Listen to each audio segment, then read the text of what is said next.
How's it going, chefs? Welcome to my home, welcome to my kitchen. This week we've been talking about different types of smallwares, different types of knives. So I have the knives that I have at my house I'm going to go over. I'm going to show you the different types of knives and their different uses. We have a lot more than this that we've gone over at school, but I left my big knife kit at school, so I don't have all those with me. Today I want to introduce you to my son Keith. He's still practicing, or not practicing, he's still celebrating Halloween here. He just wanted to say hi. Okay, all right, go ahead and back up, bud. All right, so we're going to get started here with knives. I'm going to show you a few different knives, and we're going to do some knife cuts. Just so you know, I'm going to break this into two different videos just to make sure that it uploads properly. First, we're going to talk about knives. We're going to cut it, and then we'll go back in for part two, and we'll do the actual knife cuts. All right, so first, I'm going to show you this knife here. We have two different knives. These are the same knife.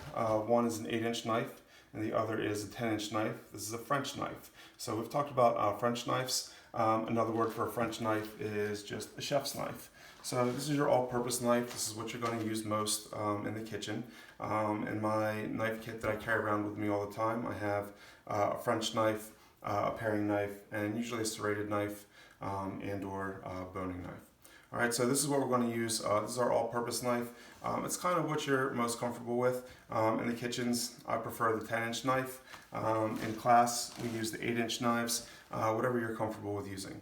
Now, I've talked about different prices of knives.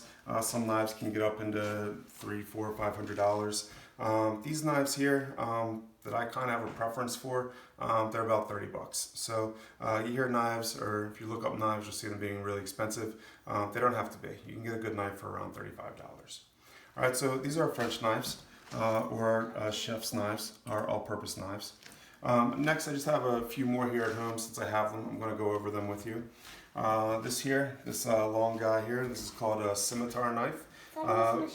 We have talked about these a little bit in class. The scimitar knife, this is for cutting down big sides of beef. So if you get a large piece of meat and you cut it down, maybe you might grind it, or you're going to cut down into your own steaks. The bigger piece of meat you get per ounce or per pound, it's going to be cheaper to buy it that way.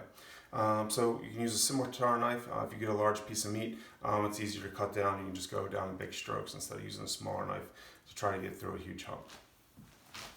All right, next. This is called a Santoku knife. So you'll see it kind of has a bent top edge to it, or the backbone of it is bent. It's kind of straight on the bottom. You'll notice this knife here, this knife is really good for vegetables. It has these rivets in it.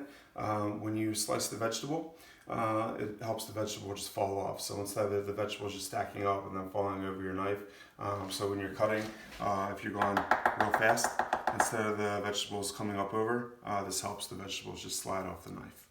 All right. We got just a couple more, and then we're going to break, and I'm going to show you how to cut. Next up, we're going to go to our, this is our fillet knife. So it's good for filleting fish.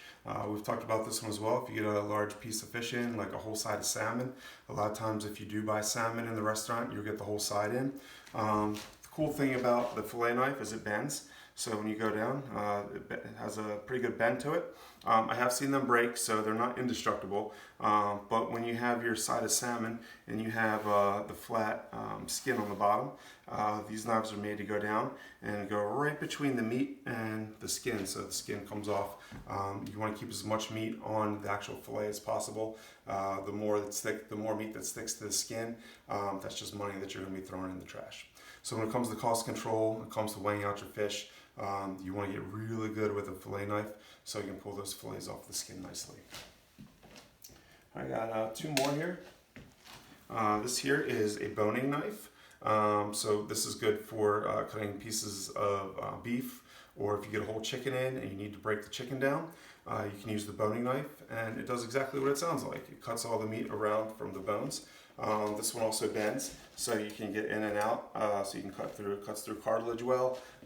It's a lot shorter than the fillet knife, so you have a little more control with it getting around the bones. All right, next we have the paring knife. You can see this one, the point broke off of the paring knife there.